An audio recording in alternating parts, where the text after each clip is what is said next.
Salut les veillants doctorants, j'espère que vous allez bien. Aujourd'hui, je vais vous révéler ma stratégie de thèse. La stratégie que j'ai employée pendant mon doctorat, qui m'a permis de terminer mon doctorat en moins de 3 ans, tout en ayant énormément de temps libre. Lorsque j'ai commencé ma thèse, j'ai tout de suite eu une vision de comment je vais faire pour la finir. Donc j'avais en tête, ok, je veux la finir dans 3 ans, parce qu'en général, aux Pays-Bas, dans mon domaine, c'est 4 ans et demi, pour finir de rédiger la thèse, plus ou moins. Et je me suis dit, non, pour moi, ce sera 3 ans. Donc j'avais déjà la vision, j'avais quelque chose de clair dans mon esprit, c'est je dois la finir en 3 ans. Que dois-je faire pour pouvoir la finir dans 3 ans?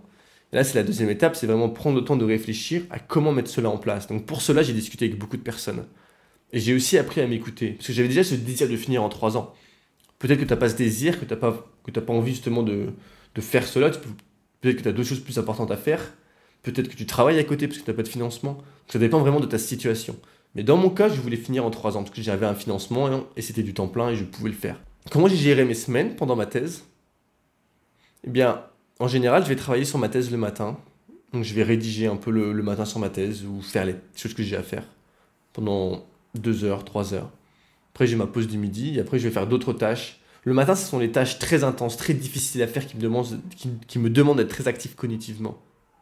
Puis, l'après-midi, je vais faire d'autres tâches un peu plus simples, jusqu'au moment où, vers 15 heures, j'ai à nouveau un pic d'énergie qui me permet de rédiger de nouveau, ou reprendre à nouveau la lecture et faire d'autres tâches assez compliquées, enfin, qui demandent un effort cognitif. Donc, c'est plus ou moins comment j'organise mes journées. J'ai plusieurs blocs intenses et après, je fais un peu de travail qui me demande moins d'intensité. Puis, en fin de journée, je ne travaille jamais sur ma thèse. C'est très rare que je travaille sur ma thèse après 17 heures. En général, je vais faire du sport parce que quand je fais pas de sport le lendemain, je me sens pas bien. Donc j'ai besoin de faire du sport. Il y a quelques années, je faisais encore beaucoup d'escrime. Maintenant, c'est un peu plus compliqué parce qu'il n'y a pas vraiment de bons clubs d'escrime là où j'habite.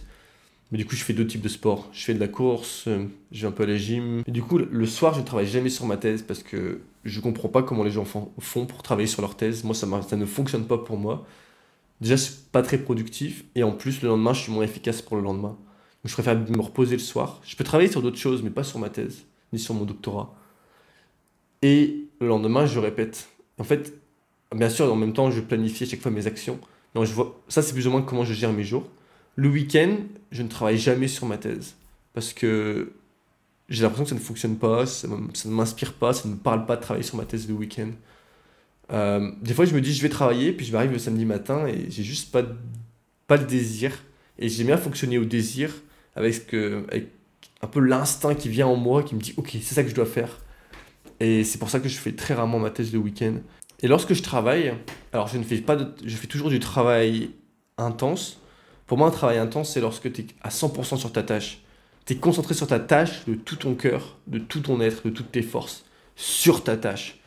Donc je vais jamais regarder Netflix en rédigeant des emails par exemple. Lorsque je rédige, c'est pareil, je ne fais que la rédaction et je le fais de façon très concentrée, très intense. Donc j'enlève toutes les distractions, je ne fais que cela. De même lorsque je me repose, je prends un vrai temps de repos et je ne mélange pas le repos et la thèse. Je trouve ça que c'est contre-productif. Tu penses gagner du temps parce que tu fais un petit peu de travail par-ci par-là, mais au final tu perds énormément de temps. Parce que tu fais les deux choses à moitié, du coup. La neuroplasticité dans notre cerveau n'est active que lorsqu'on est concentré à 100% et que notre attention est sur la tâche. C'est-à-dire que lorsque tu fais des choses, lorsque tu apprends mais que tu n'es pas concentré sur la tâche à 100%, tu n'apprends pas. Donc tu perds ton temps. Ben, c'est la même chose lorsque tu fais de la rédaction. Tu penses rédiger mais tu ne rédiges pas. Voici comment je gère plus ou moins mes journées. Maintenant au niveau macro, j'aime bien avoir beaucoup de temps libre et j'aime bien aussi travailler beaucoup. Donc je divise mon temps en deux grands blocs. Pendant plusieurs semaines, en général, je vais avoir des périodes très intenses. Des périodes durant lesquelles je vais rédiger énormément, durant lesquelles je vais travailler énormément, durant lesquelles je commence et je termine des projets. Je déteste avoir des projets commencés que je ne termine pas. Je comprends pas comment les gens font ça. Ça ne fonctionne pas pour moi. Lorsque j'ai des projets entamés, la boucle est ouverte dans mon esprit. Même si je le rédige, la boucle reste ouverte dans mon esprit. Et tant que la boucle est ouverte dans mon esprit, ça me rend fou. Enfin, j'ai en- ça me rend fou dans le sens que j'ai envie de la compléter le plus rapidement possible. J'ai un désir de compléter ce que je commence. Et d'un côté, c'est super puissant parce que ça me permet, lorsque je commence un projet, lorsque je commence à réaliser quelque chose, d'y mettre tout mon cœur, tout mon être, toutes mes forces pour vraiment faire ce projet.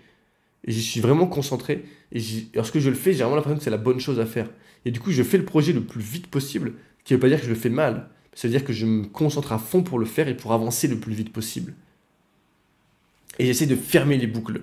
Parce que le cerveau n'aime pas avoir des boucles ouvertes. Donc si tu as 10 projets en cours, tu as 10 boucles ouvertes, eh bien, le cerveau n'aime pas cela. Il n'aime pas avoir un surplus de choses ouvertes. Et ça, je le ressens vraiment fortement. C'est pour ça que je vise à fermer autant de boucles que possible. Dès que je commence un projet, je vise à avancer le plus vite, le plus rapidement possible dans la direction pour le compléter. Donc là, c'est une période très intense. Donc pendant quelques semaines, je vais travailler énormément. Et après, je vais prendre du repos très, très, très, je sais pas si on peut dire du repos intense, mais je vais vraiment me reposer. Donc pas de test pendant une semaine, 2 semaines. C'est pour cela que j'ai fait une vidéo dans laquelle je parle de mes vacances. Pendant la période de Noël, je prends des vrais repos de thèse. Au niveau des grandes vacances, en été, je prends des vraies vacances d'été.